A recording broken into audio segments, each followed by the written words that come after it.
Hey there, welcome to Storytime with Ellie podcast, and I am your host, Ellie. Today we're going to be discussing a sensitive topic that does affect many people. Autism is a complex and emotional issue, and we understand that it could be very difficult to talk about. However, we believe it's important to have these conversations in order to raise awareness and promote an understanding. Our guest today has personal experience with autism and has graciously agreed to share her story with us. We want to create a safe space for this discussion, and we ask that you listen with an open mind and heart. Without further ado, let's welcome Beth from Virginia.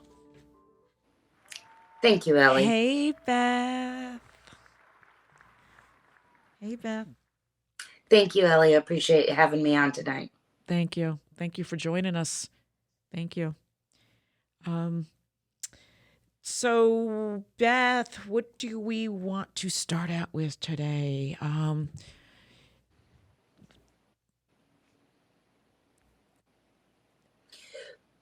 Okay. So I think we could probably start with today. We're going to tell Anthony's story. I'm going to tell you everything I can from my perspective Mm-hmm. as Anthony's parent. And I think probably to start with, we could start with when it began for him and I as a journey. Um, he was he was roughly 2 years old when I started to notice some of the symptoms that we see through our pediatricians and the milestones that children would have. Um, we started to see some of that being in not happening, particularly speech and direct eye contact, things like that. And so the concern was there. Uh, but I will say, be prepared because it's an emotional roller coaster once you are willing to accept the idea that there might be something going on. As a parent, I didn't know who to turn to. I had the beauty of having someone in my life who also had a child that was diagnosed with autism, and he was able to help me get started through the school system, which is actually a little bit different of a route than a lot of parents are able to take. We contacted our local school district when Anthony was 2.5 years old, and they began the process of evaluating him. And he saw all of the appropriate doctors for them to be comfortable making the diagnosis. And that's truly where it began. Um, it began a long road that I believe we're walking on very carefully but purposefully. And it is a group effort by all means. You are, as a parent, you have a lot of emotion to deal with in the beginning, and it's all appropriate. It's all good emotion. You have to let it happen in order for you to get to a place where you can be focused on helping your child. Beth, when did you notice a difference in Anthony? When, what brought your attention to him on his growth development? Like, what made you? I think it was primarily the lack of speech. By the time he was 2.5, he had uttered Okay. no words, which, as I understand, is pretty common. Mm-hmm. The beauty of it now, as we've advanced, is there's actually many more subtle symptoms that a child will display earlier in life that gives parents an opportunity to diagnose earlier and get intervention in earlier. But when Anthony was diagnosed almost 14 years, well, 12 years Mm-hmm. ago now, that was about the time we started seeing the lack of developmental milestones and had to start questioning things. I got you. Would you be able to share with us maybe with some of the earlier symptoms that maybe a parent could look for in something like that? Um, Well, so I don't want to steer. I want to steer clear of being symptomatic because I'm not a doctor. This is my right. experience with Mm-hmm. Anthony, and everyone's experience is different. Um, but I will say some of the traditional signs of a lack of eye contact um, as a toddler or as a 1.5 year old. If you're not getting them to look directly at you when you're talking, that's one of the big symptoms. Again, not verbal. not really wanting to utter any words. Um, But you the noticed that, but you probably didn't know it was that he had that, correct? Like when he was, you probably noticed that with We Anthony. noticed the deficiencies. We did not. I did not have the experience as a again. I'm just a parent who was looking Hmm. for. He was my second child, so I did have a daughter. I do have a 20-year-old daughter who came before him. So there was apparent differences in their development by that Hmm. point. Um, but I have to say, one of the things that I want parents to understand, particularly in the beginning, is there's a lot of emotional um, putting aside that you have to do in order to not only seek out the diagnosis, but put aside any blame or any angst about why, and realize that the earlier diagnosis and the earlier intervention is helpful, is most helpful to your child. And that's what you want to do at the end, is be able to help guide them through this, a different path in life than what you may have done with other children, with your other children. They certainly have a path. We just have to find a different path for them than the ones we're used to. Got you. Was it challenging to accept, and how did the whole family change when this came about? So Um, there's so everyone accepts things at their own pace. Again, I think that the initial reaction when your child's diagnosed on the spectrum is to understand why, and then and therefore maybe pinpoint a reason for it. And there is no reason. Nothing that we can confidently in today's society say this very specific action or this very specific inaction caused this problem. And again, that is it takes a lot for you as a human, but as a parent to be able to say it's not important for me to find that out now. Now my focus has to just be directed on how do I support my child the best way I can, um, with these obstacles. Um, One of the things that's not talked about enough is how stressful being a caregiver of a child on the spectrum is. It is very stressful for the whole family mhm. because although we never, as parents, want to show that we have a favorite, inevitably in this situation, one sibling gets more attention than the other. Correct. And so I urge new diagnosed parents to be aware that this is a family affair, and that everybody's got to be on board. And you have to be cognizant that a lot more of your time and energy may be going to that special needs child. If you have other children, please include them as much as possible. Please isolate time for just them.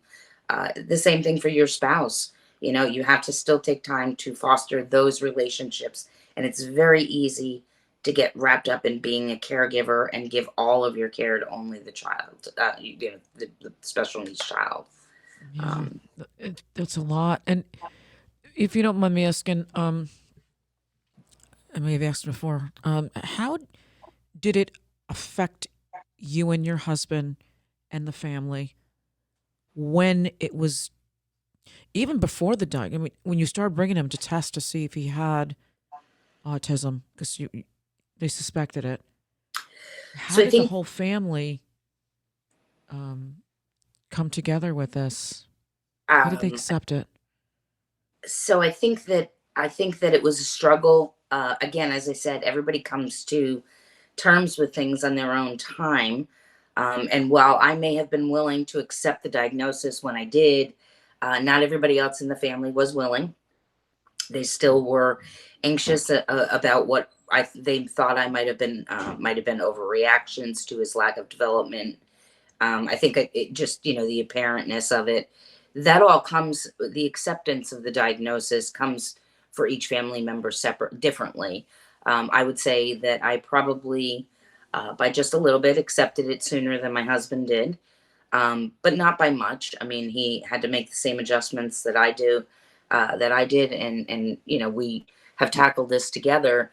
The other thing to keep in mind is, but just by nature of the way it happens, you're going to probably end up in a single income family, and that's Mm, hard to do today. that's a big thing. So Yeah. you're now the primary caregiver of a special needs child, and you're doing it on half the amount of money that a normal situation would allow. So you have to get really creative about things, and you have to be sure to be okay with that, and to realize that there's some sacrifices that'll have to be made. At least we did. Wow. Beth, my name is Phil. I have a autistic child. He's nonverbal. He'll be 11 this year, and you've been hitting everything on the head. For one, me and my wife decided not to have any more children because we know that he requires so much attention. But one thing that you said that I wanted to touch back on is that we're in a lot of autism groups on Facebook or whatever, and the Hmm. majority of those people in those groups are either divorced or separated. Yeah. Yeah. And So that's what I Absolutely. was, yeah. and I was going to ask her. I mean, her and her husband been together for how long? And I mean, 21 years. 21 years. Yeah, Yeah. and it wasn't. Make no mistake, it was not an easy transition, No. because I had to come to terms with it, and he had to do that separately.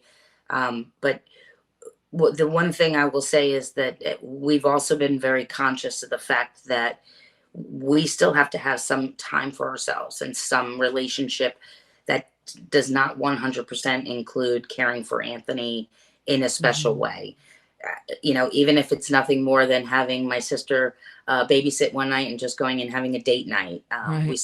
You we have kept to it be together. You kept it together.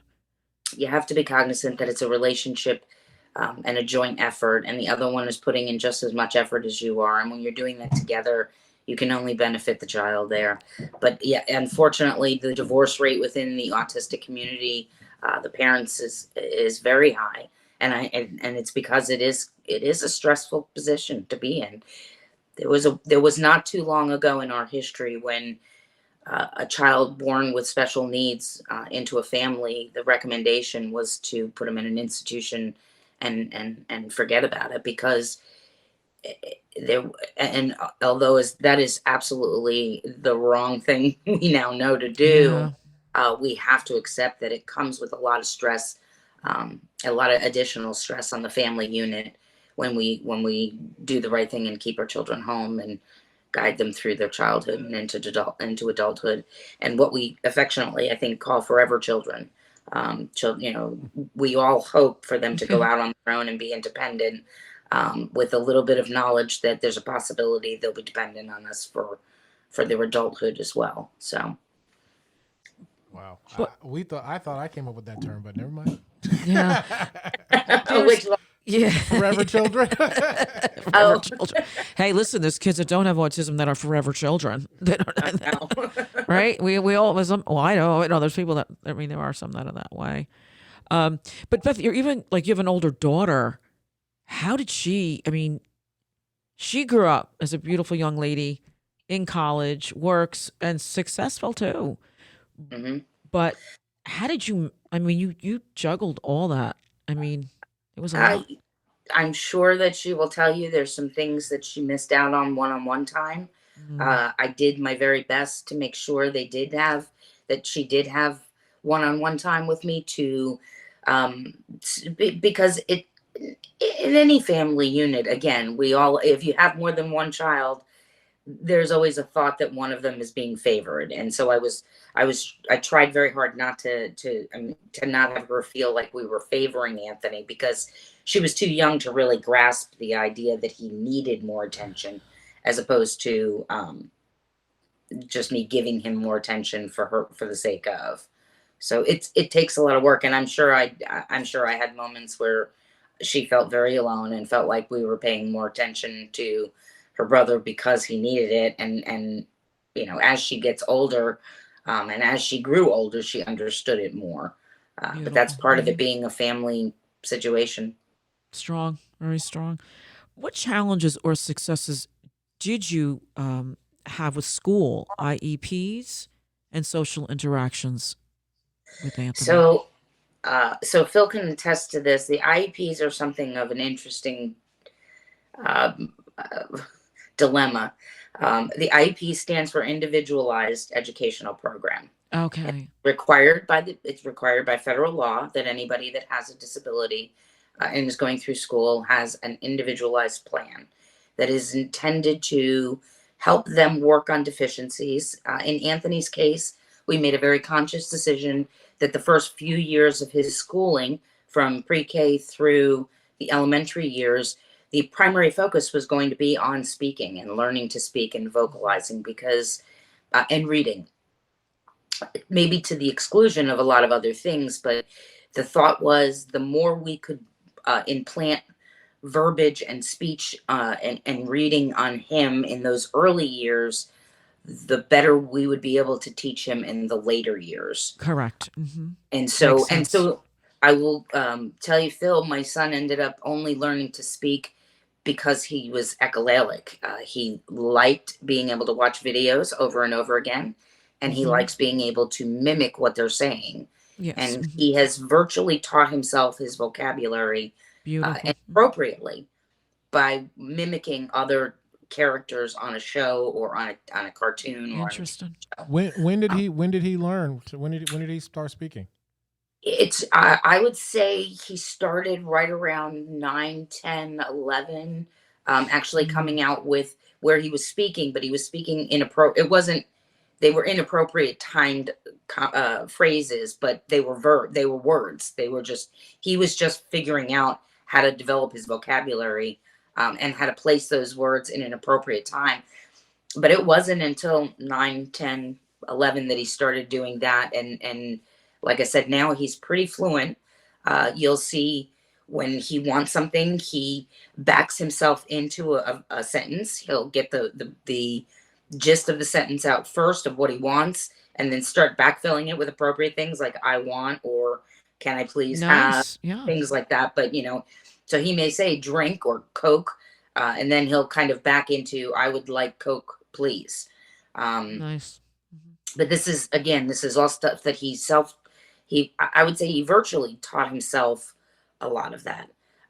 His affinity for being on technology and for using tablets. He has an iPad that he doesn't go anywhere without, that he uses all of the time. And he has done amazing things with it, far and beyond anything I could have taught him. And did he have a social media account? He did. So, but there's a funny story that Facebook? He literally had a social media account, and he had fought, right? He was posting pictures. I did a little investigation. He was posting on a YouTube account. Yeah. He made himself a YouTube account. He made himself a YouTube account. I mean, I don't even know how to do that. I don't know how to do it either. And it kind of came to me by accident. I was working on a project that I had an email address for, and they were getting ready to shut down the email addresses. And somebody from the tech department called me back and said, "Hey, what do you want to do with your YouTube channel?" And I said, I don't have a YouTube channel. What are you talking about? And they said, "Well, somebody's been posting oh my God, children's videos under this name and has thousands of hits. So he said, I just can't in all good conscience shut this channel down. Like, we have to figure out a way to get it from here to you." But so, yeah, I mean, who would have thought? Yeah. So then I started looking through his tablet and realized that isn't that crazy? He's got different video editing programs on there that he's been and splicing up different videos to post. And he figured it out all on his own. Phil, you might need to hire him here. There we go. Yes. I think we got a job for Anthony. I need an editor here. Yeah, I mean, that is just amazing. I'll be honest with you. That is where now, because his skills have shown me that's his interest. That's now where we're taking his real life learning skills for the future. He's getting ready to go into high school next year, and they're really they're emphasized or focused on trying to gear him towards his lifelong career and how he can be successful. And that is the direction I'm taking. I'm not entirely sure that the public school system is capable of handling the details on things like that, but we're searching for additional support to help foster that ability to edit and to do things like that. And honestly, that kind of the idea that he might be able to do that comes from what every parent who has a child on the spectrum should understand is your child has a skill. You just have to figure out what it is. Right. They'll show you Beautiful. if you'll let them. They'll show you what their interest is. And like every child we raise, whether they're neurodivergent or neurotypical, everyone has to find what's their passion in life, and they hopefully make that their living. And so that's what we're doing with him. And correct. So there's no difference between him or, say, a child that doesn't have autism. No. He's still going to make decisions on where he's going to do or what he's going to do in his future. And it sounds like he's going to be working for Phil. No, What state are you in, Beth? Virginia. Virginia. Okay, I'm from Virginia, but oh, that's right. Yeah. because here in Florida, it was very difficult for us to get any help for him. That was one of my questions, Beth. I wanted to ask you, but Yeah. it's a different state compared to Florida, which Phil, you would know more Florida. Is there help for stuff like this? Is there programs you can get the kids in, or financially even? Is there some kind of help that you can get for your children when they have autism? Well, so from my perspective, and I'm interested to hear Phil's just briefly, is the state of Virginia.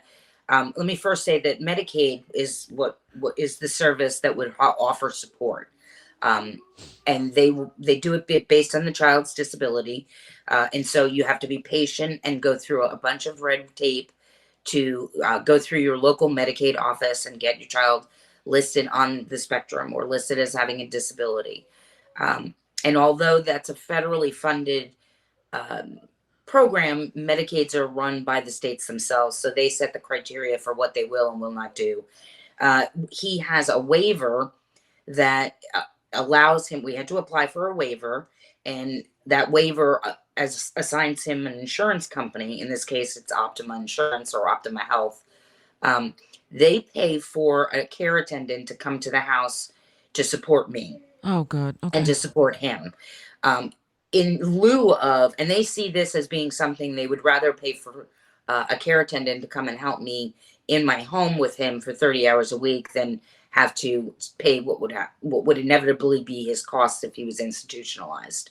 So for the insurance companies, it's a better balance for them. It's better for the families to have your child at home. They can work with you and teach you how to be better at identifying triggering moments for your child, and how to soothe them, how to teach them to self. That is fantastic. That they have that in Florida, Phil. It's a little different in Florida. So when we first tried to get him on disability, we kept getting denied because they were saying I made too much money. So they were giving us nothing. Wow. No help. Well, so nothing. The disability shouldn't have anything to do with your finance. Well, it doesn't. It's not anything to do with the parents. It's all in about Florida, it sounds like you're saying it is. In Florida, it is. They go by shouldn't go by income that of for the household. Wow. So yeah, I had to technically divorce my wife and put myself on child support so he can get Medicaid. Terrible. And that is terrible. Help. Terrible. Separate address. I had to do all of it just so he can get. And it wasn't like I was making the money that I'm making now as a business owner. I was working a regular job at the hospital making $13 an hour. Wow. That's just too much. Sorry, that's disgusting. Really, that they would not help on something like something that's. I'll say it. It's bullshit. Sorry. Yeah, it is. I call bullshit. Totally. Yeah. Wow. That you had to divorce your wife and do all that. Meanwhile, like you're not going. Yeah. Like you're not going through enough getting this diagnosis and having to deal with this child, let alone the emotional side of it like that. Oh gosh, terrible. Hey, I got a question about Anthony. Did you guys have any problem or difficulty with him potty training? We did. I thought oh my goodness, I thought he was never going to be potty trained. I want to say, and as with most things with Anthony, it's a matter of when he puts his mind to it, it's done. You know, he's obsessive about accomplishing something in a short period of time once his mind is focused there. The trick is to getting him, to focus on what we want him to as opposed to just anything. But I do remember it for a long time, and some of the unfortunate fascinations that would happen with bathroom time. Yeah. It didn't, but it did eventually. He got to the point where he just was okay with not being in a diaper anymore. And A couple of accidents here and there, but nothing to be. It was Just, very quick once he and that decided. happens with a regular child. I say regular child, but a child that does not have autism.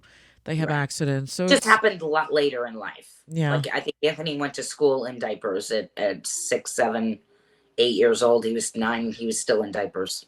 So Yeah. All right. Well, tell us about tell us about his favorite foods though, because my son only eats 3 or 4 different things. So wait, let me guess. Chicken nuggets.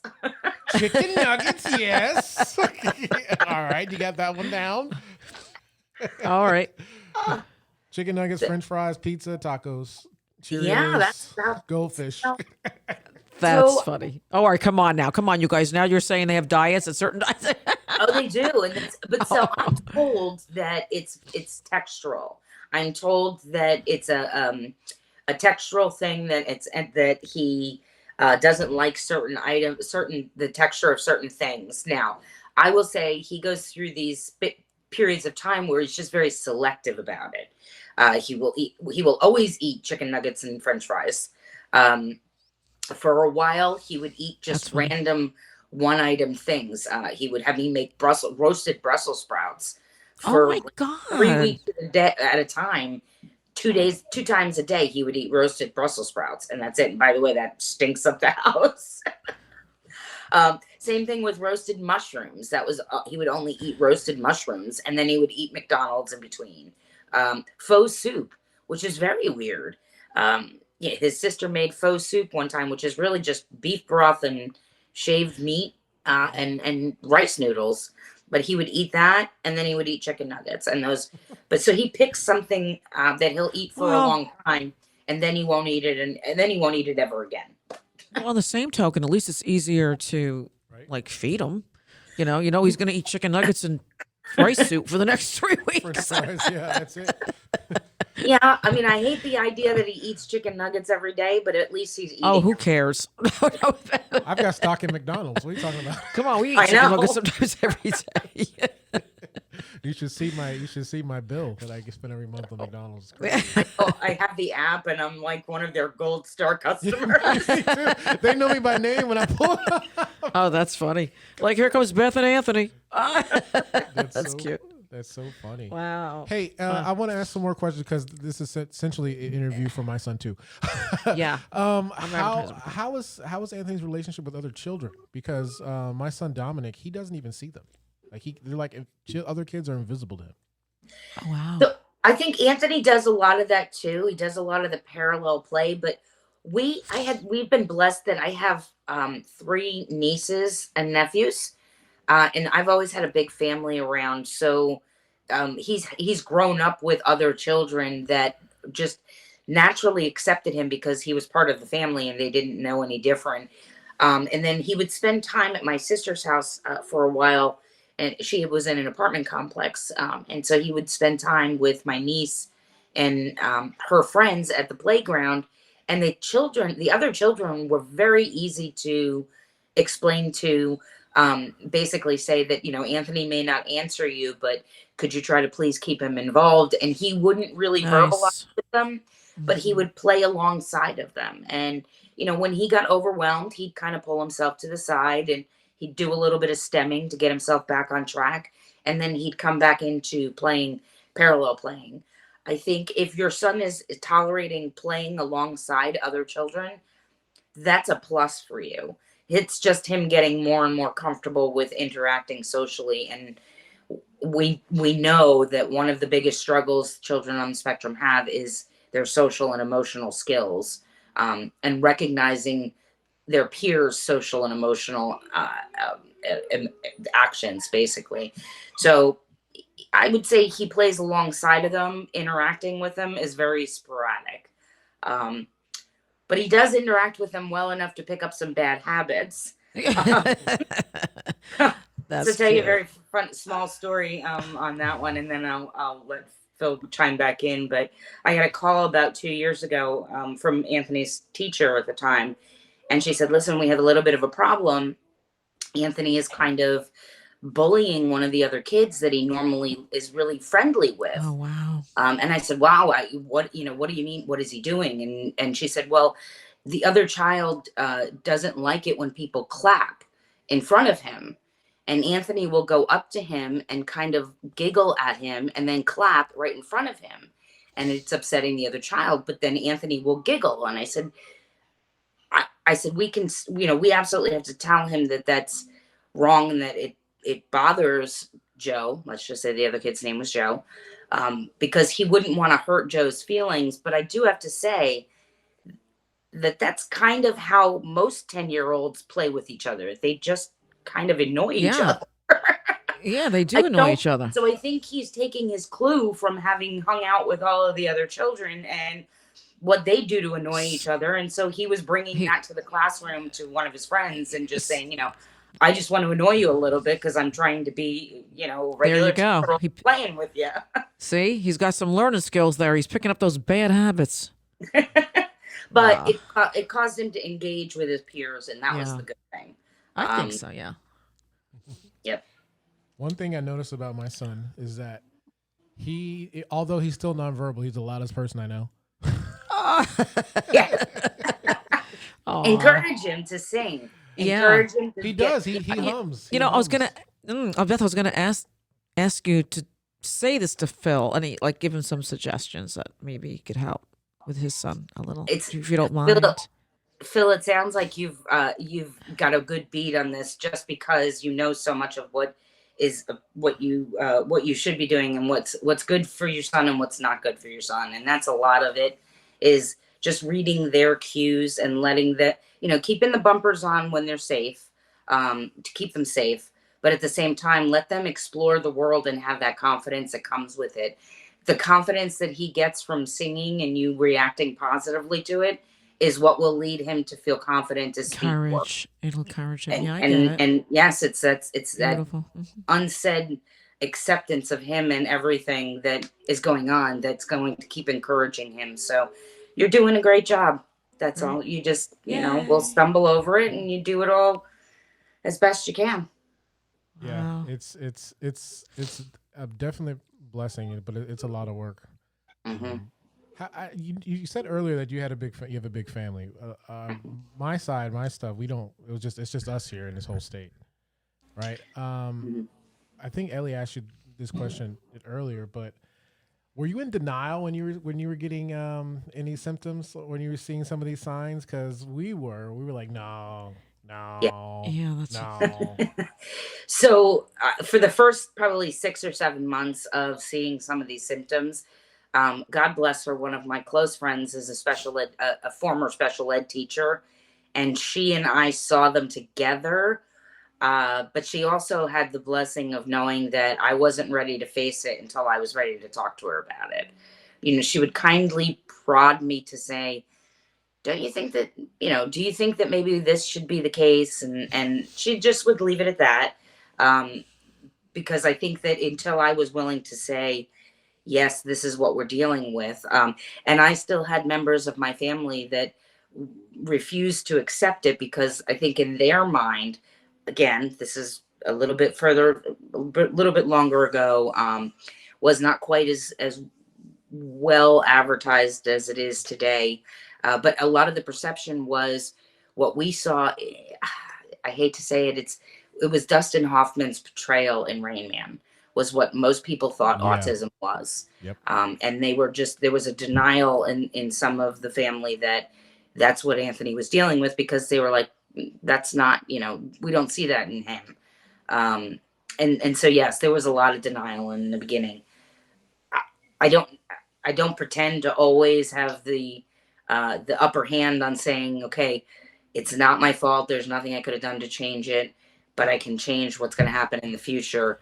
That's the headspace you have to get in as a parent in order to be able to help your child. And that it's irrelevant what happened right now, because there'll be time there'll be time later to try and figure all that out. You're on a timeline now with your child to get as much information and as much support to them as you can as their brains are forming in these formative years, before habits become too much to override, before situations become something you have to deal with, rather than learn, a behavior you'd rather they learn a good behavior before they have to counter it with a bad behavior.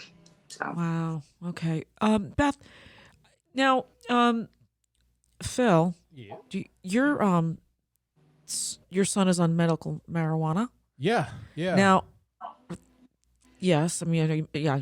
Now, Beth, is that legal in Virginia? Do they let the children have a medical marijuana? I think that the neurologists, you might be hard pressed to find a neurologist here that would prescribe it. And Mm. I don't know what the laws are. Um, I know that there is. I worked with the matter of fact, I worked with the General Assembly in 2015 when we were putting together the package for producing CBD oil, and that's a whole different situation. But the CBD oil extracts that are helpful for children who have interstricted epilepsy was one of the only things that was able to control it. And that was actually the beginning of freeing up the medical cannabis bill here in Virginia. Was we started with hemp and with the CBD oils, and then they eventually evolved to having straight medical cannabis certificates. Um, so I don't. I'm sorry that I don't know whether or not Virginia allows it for children, but I know they certainly do for adults. And as an adult, once he's 18, his condition would definitely qualify him for it. Um, So, I have, I will say that I personally have had a thought or an interest as to if it would be helpful. Luckily, we are not dealing. Anthony doesn't deal with any of the medical comorbidities that can come with the spectrum, autistic diagnosis, except for maybe the lack of appetite and a little bit of the pica. But um, so I don't know. I don't know exactly how I think it might help him in this at this well, point. well, I was going to ask Phil, being that your son does take the medical marijuana. Yeah. So So, what's your opinion on that? so my son is he's 10 and he's already 5'8" and 200 pounds. Oh, wow. Wow. He's very aggressive. He's very aggressive. Mhm. He gets it from his mom. Oh, But the reason why I think the medical marijuana helps him, honestly, it's a game changer. Honestly, it is a game changer. It helps him with his mood. Mhm. It helps him focus. It definitely helps him focus because he also does have ADHD and he's also diagnosed with schizophrenia. oh my Mm. gosh. So That's all the another. doctors were like, let's pump him with this drug, let's pump him with this drug, let's pump him with this drug and this drug and this drug. We're like, whoa, whoa, whoa, whoa, whoa, whoa, whoa. You know, Yeah. I don't want him to be relying on all these things that will end up hurting him in the future. Let's try with this and see how it does.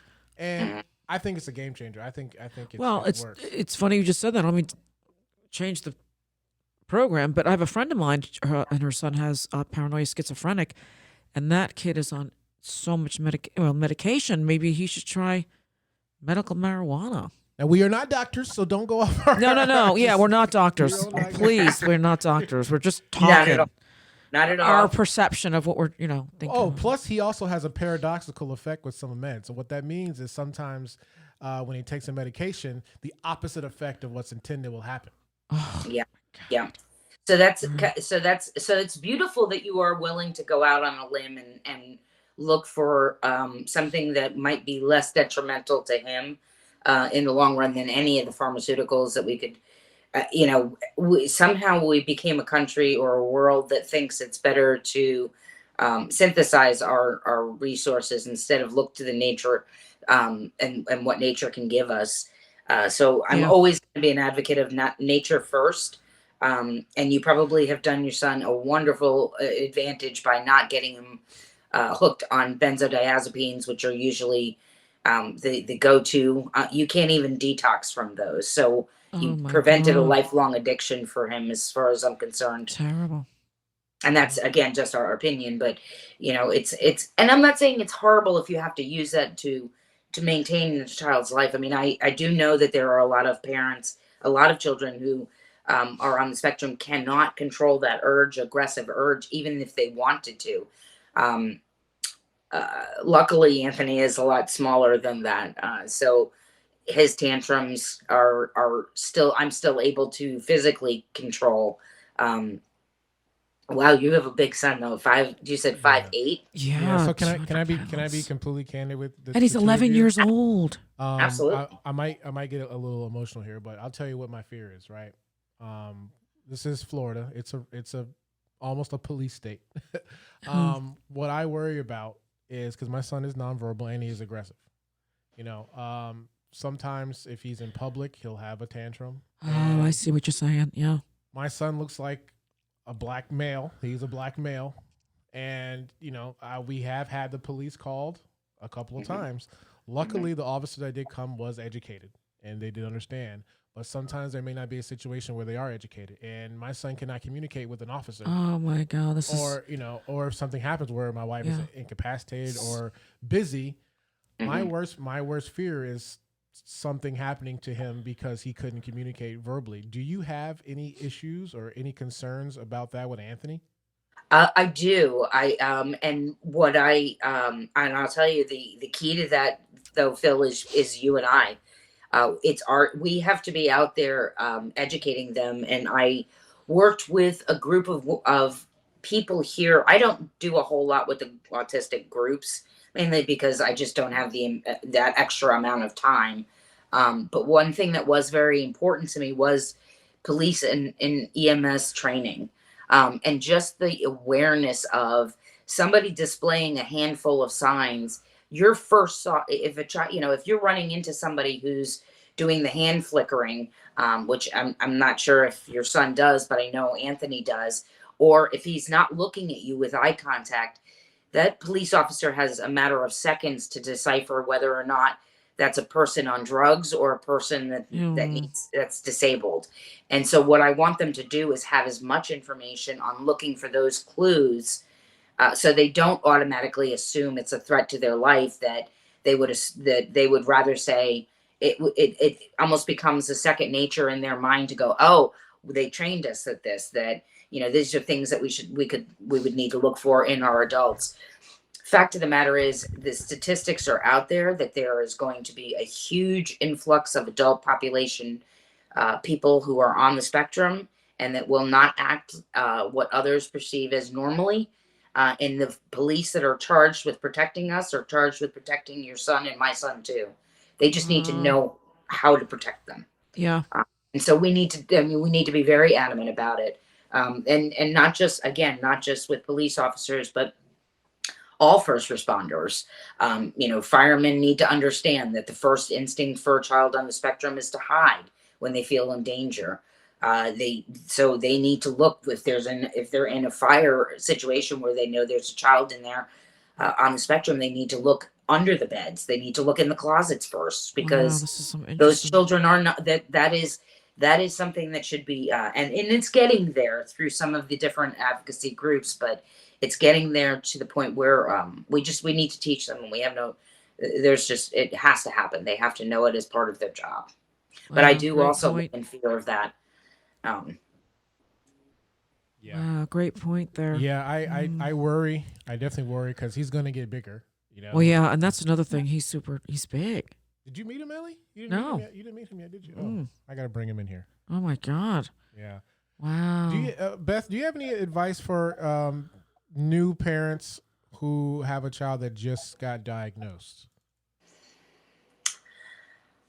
take a couple of deep breaths. Ooh. More than that.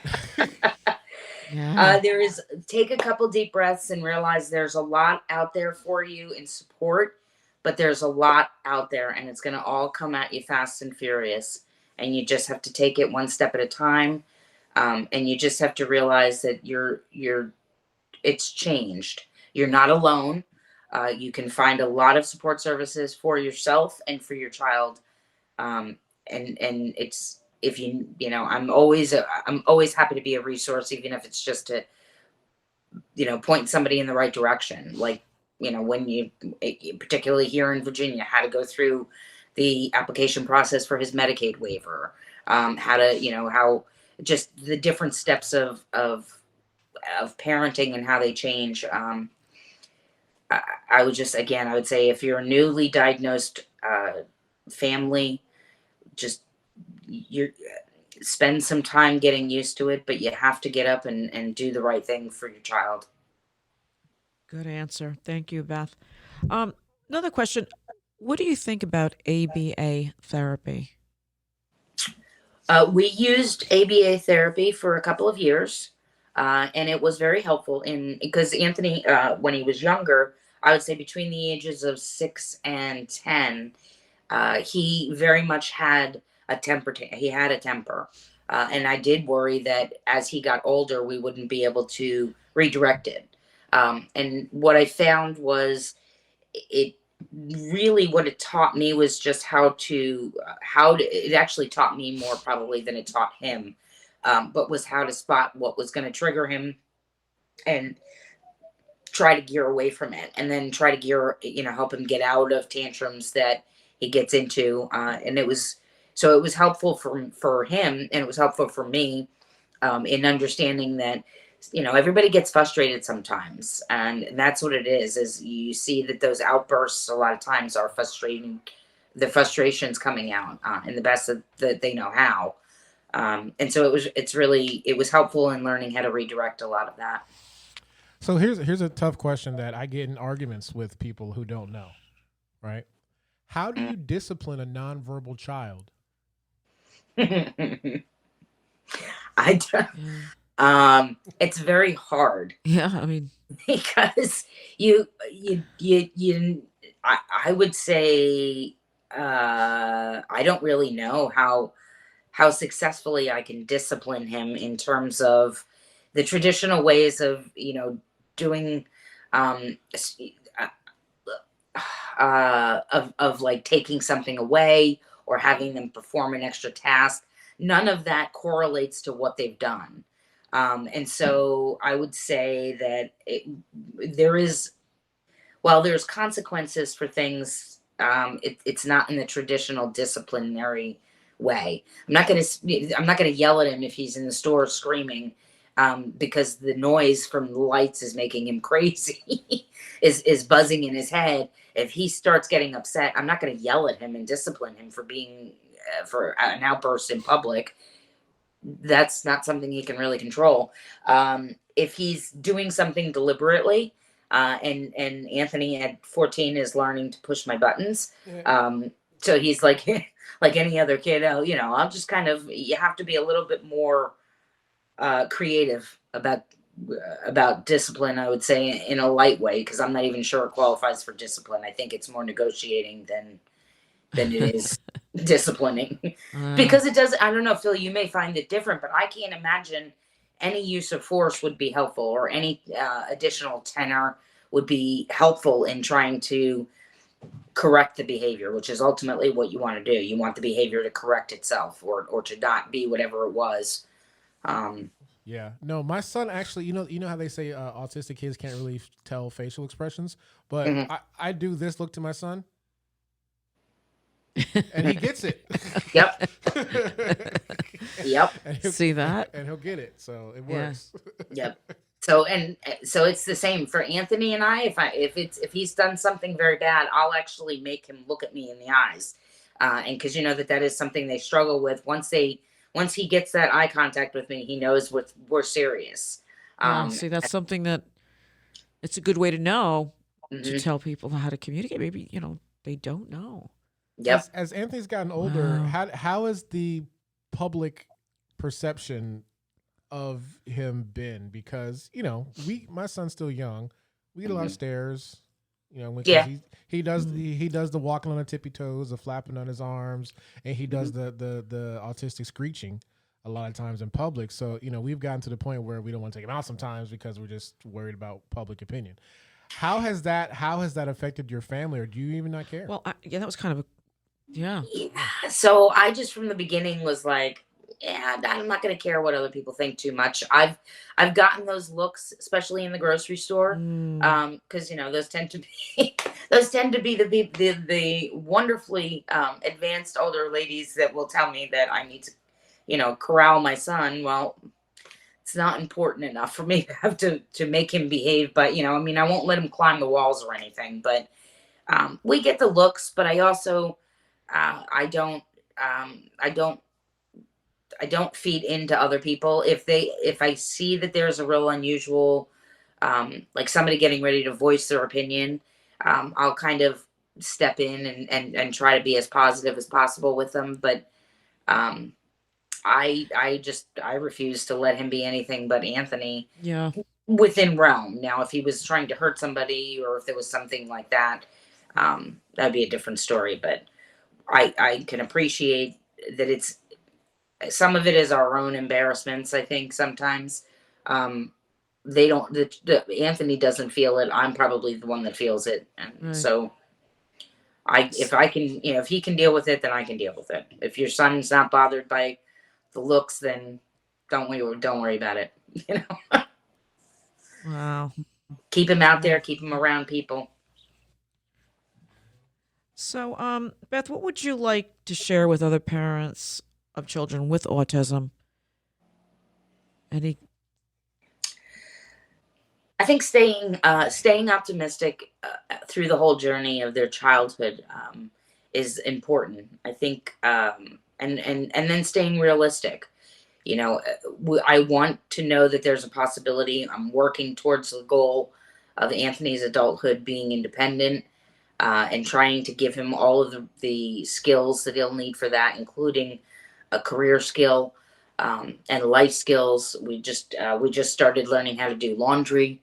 Okay, Um, cool. So, Starting to learn how to do cooking, doing all of those things, going through the motions of ultimately having independence be the goal, and then you fill in behind there what may or may not actually happen, but you don't know until you try.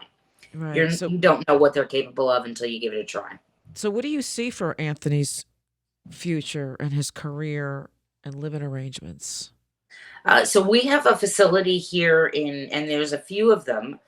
It's not even a facility; it's an organization called Hope House, Mm-hmm. which I'm only mentioning them because I'm familiar with them. There's Uh-huh. several other places that will do this, but they have they have folks on staff 24 hours a day, that will pop in on people with disabilities that live on their own in their own apartments. So I'd like to see him be in a situation where he has his own life. He gets up, he goes to work every day, and he comes home and he feeds himself. He has perhaps has girlfriends, or a wife one And day. and it is possible, and I hear stories all the time that when a child is diagnosed with autism, you almost feel like that's it, it's over. But it's not. There are children that go on and live a normal, I want to say normal life. They get jobs, they do work. There's, you know, It's all about depends. I get it, but yeah. they can. It can happen. It happens more often than not, and it Yeah, I think so. parents that are willing to foster the skills that their child has. Like I said, you figure out This, what his talent is, what he loves to do, and use that as your learning tool for him. Um, but I have to ask you a question because you and I did speak off the air one time. mhm. That with other countries, I know we're in America, we're here. This is what we're focusing on here. But Mhm. what is some of the other countries doing for their children or the children when they're born with autism?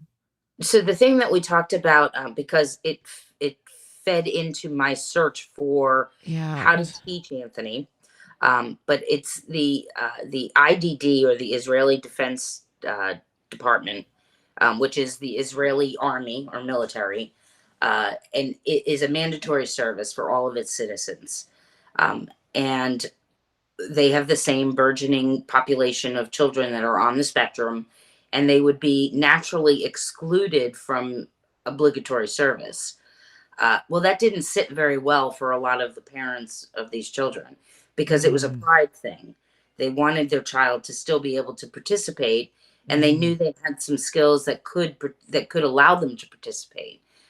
And they, over a decade or so, developed a unit that is solely made up of children on or adults that are on the spectrum that have the unique ability to do certain things that the military was able to find useful in the overall production of their military. nice. I'm not saying that we want to advertise or advocate for any kind of military actions, but For example, they have several adults in the unit that are capable of spotting something on a camera that is a very minute change in a moment's notice, much quicker than what an algorithm could pick up, because they'd still have to have somebody read the data, and much more efficiently than anyone than most of the neurotypicals Wow. in the unit.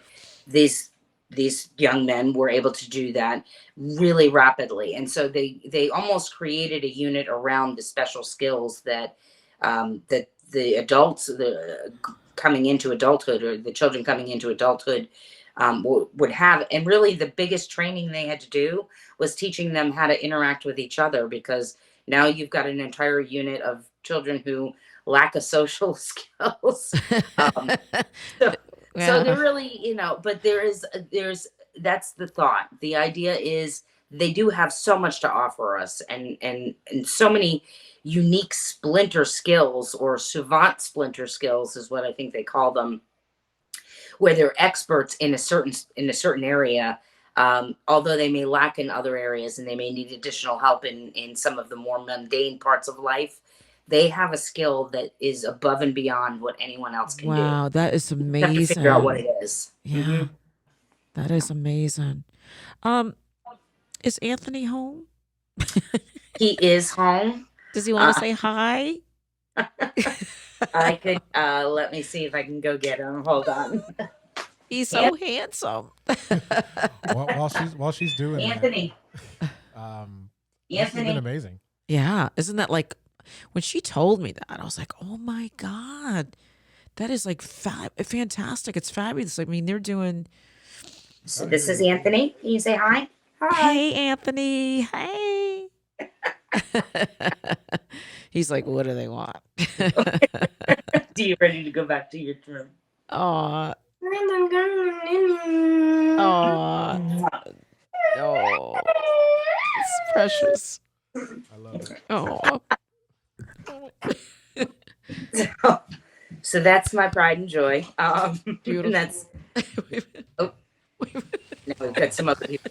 I need I'm some sorry. too. Wait. I need some too. Sorry, Beth. Oh, Beth. Oh no, it's tears of joy. It's such a beautiful, yeah. such a beautiful Wow. beautiful sight. He's such a beautiful you for human, that. and Yeah. as I'm sure you have with your son, it's it's a relationship that you become their everything, but that's okay, because that's what you signed up for. When you became a dad and I became a mom, we signed up for the good, bad, and all The ugly. things. No, oh my God. Wow. Well, Beth, I want to thank you both for coming on to this podcast and to share our listeners your experiences, and hopefully this podcast will encourage people to realize that they're not alone. And You thank definitely you are. very much, Beth, for coming on. Thank Well, you so thank much, you. Beth. I appreciate it, and I appreciate you allowing me to tell Anthony's story. Yes, Anthony's story. All right. All right, Love you guys. We'll catch All you right. later. All right. Talk to you Arrivederci. soon. Bye. Bye. Oh my gosh.